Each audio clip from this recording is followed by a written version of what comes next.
देखिए, नीतीश कुमार के dream project में शामिल मल्टी मॉडल हब पर अब ऑटो यूनियन के तमाम लोग जो हैं सवाल खड़े कर रहे हैं। हमारे साथ ऑटो यूनियन के महासचिव अजय कुमार पटेल जी हैं। क्या समस्या आ गई? अब इतना ड्रीम प्रोजेक्ट नीतीश कुमार का था, आप लोगों के लिए ही चालू किया गया था। देखिए, सरकार के लिए और आम जन के लिए तो ड्रीम प्रोजेक्ट है ही, इसको हम स्वागत करते हैं। लेकिन जिस दिन से यह ड्रीम प्रोजेक्ट लागू हुआ है उसी दिन से यह विवाद के घेरे में आ गया है। जिस तरह का उसका डिजाइन है, जिस तरह की व्यवस्था है, वहाँ हम ऑटो चालकों के लिए वह व्यवस्था नहीं है।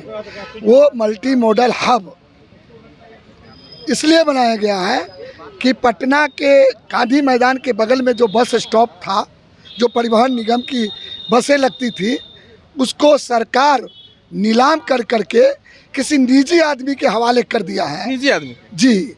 और 1 जून को उसको हैंड ओवर भी करने जा रही है। वहाँ मल्टी मॉडल हब नहीं बनेगा, वहाँ जनता की सुविधा नहीं होगी। एक व्यक्ति पूंजीपतियों का, कॉरपोरेट जगत का मॉल बनेगा, 5 स्टार होटल बनेगा और जनता जाएगी बस धरने बैरिया बस स्टैंड और जाएगा फुलवारी स्टैंड। तो ये व्यवस्था लागू है। सरकार के अंदर बहुत सारा गुल खिल रहा है। आप यहाँ बगल में आप देख लीजिए, सुल्तान पहले से परिवहन निगम की बस भी वहाँ लगती थी किसी समय में। आज वहाँ परिवहन विभाग का भी कार्यालय है, होटल उसको भी होटल में तब्दील करने की योजना चल रही है। ये सारे ज़मीनों को औने पौने दाम में निजी कंपनियों के हवाले किया जा रहा है और परिवहन विभाग को लॉलीपॉप धरा करके मल्टी मॉडल हब में घुसा दिया गया है। आप लोग के लिए क्या लगता है कि अधिकारी गलत सूचना जो है वो मुख्यमंत्री तक पहुंचा रहे हैं? कहा जाता है कि ऑटो चालक जो है रोड पे जो है वो जाम लगाते हैं। कुछ दिनों पहले आप लोग पे एक फरमान भी जारी हुआ था कि ओवरलोड नहीं करना है, स्कूल के लिए बस को लोड नहीं करना है, वो भी रोक लगा दी गई। देखिए, ओवरलोड तो गलत ही है, उसको हम भी मानते हैं। लेकिन पटना की जो व्यवस्था है, जो यहाँ के लोगों का वातावरण है, उसमें हमारी मजबूरी है कि हम ओवरलोड चलें। सरकार के द्वारा कभी भी हम लोग का भाड़ा का निर्धारण नहीं किया जाता। आप अगर कहते हैं कि 3+1 की गाड़ियां हैं तो 1992 में भाड़ा बढ़ा था, उसके बाद कभी भाड़ा बढ़ा नहीं। हम लोगों ने विधान पार्षद नवल किशोर यादव के माध्यम से, उस समय परिवहन मंत्री बिरसन पटेल जी थे, तो विधानसभा में हमने क्वेश्चन करवाया उनसे आग्रह करके।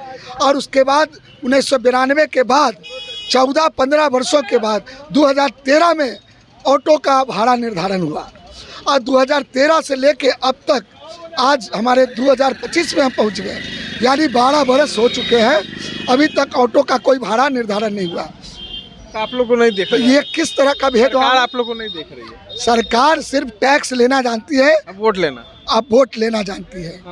गरीब मरे या जिए उसकी उन्हें चिंता नहीं है। क्या मानते हैं कि पटना जंक्शन पे इतनी बड़ी सुविधा की गई, तो क्या लोगों को जाम से निजात मिलेगी? क्योंकि जाम से बचाने के लिए सरकार ने देखिए, पटना में जो स्मार्ट सिटी प्रोजेक्ट के तहत पटना को स्मार्ट बनाने की जो योजना है, उसी का एक हिस्सा मल्टी मॉडल हब है।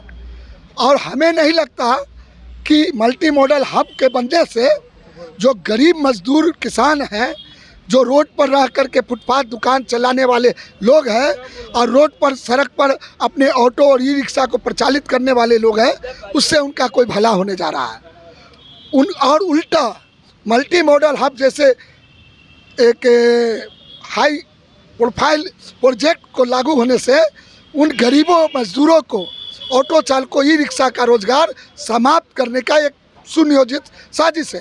अगर सरकार को इतनी चिंता है पटना को स्मार्ट करने की, तो पहले गांव में रहने वाले किसान को स्मार्ट करे। लालू यादव वाला बात बोल रहे हैं। अब इसको कुछ भी कह सकते हैं।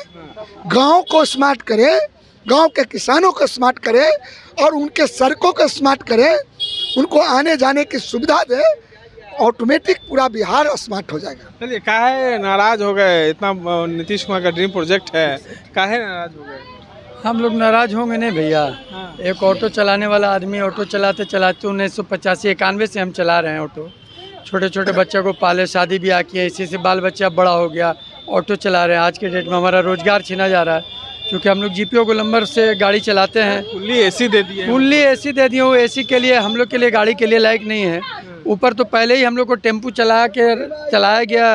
अपराजित लोहान साहब एसपी साहब के शामिल हम लोग गए गाड़ी लेकर।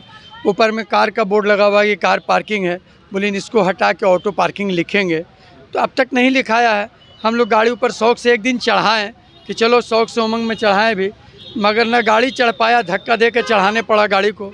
और ढूलने में भी कहीं भी मिस ब्रेक ऐसा होगा कि बहुत भयानक दुर्घटना कभी भी हो सकता है, समझे। इससे ये हम लोग को बहुत ज़्यादा दिक्कत है। अच्छा सचिव साहब, आपसे एक अंतिम सवाल ले लेते हैं कि क्या आप लोग से राय लेनी चाहिए थी मल्टी मॉडल हब बनाने से पहले? भाई साहब, नियम तो कहता है कि अगर बिहार में चाहे किसी भी सेक्टर के लोग हों, अगर उस सेक्टर के काम करने वाले जो संगठन हैं उनसे उस दिशा में राय लेनी चाहिए। और नियम भी कहता है कि किसी तरह की योजना अगर आप लागू करते हैं शहर के अंदर, तो पहले उस सेक्टर में काम करने वाले लोगों से राय परामर्श होनी चाहिए, तभी उस योजना को लागू करनी चाहिए। तमाम बातों को सुन रहे थे हमारे साथ ऑटो यूनियन के महासचिव और तमाम ऑटो यूनियन के सदस्य थे। इस तरह के तमाम अपडेट्स के लिए बने रहे इनसाइडर लाइव।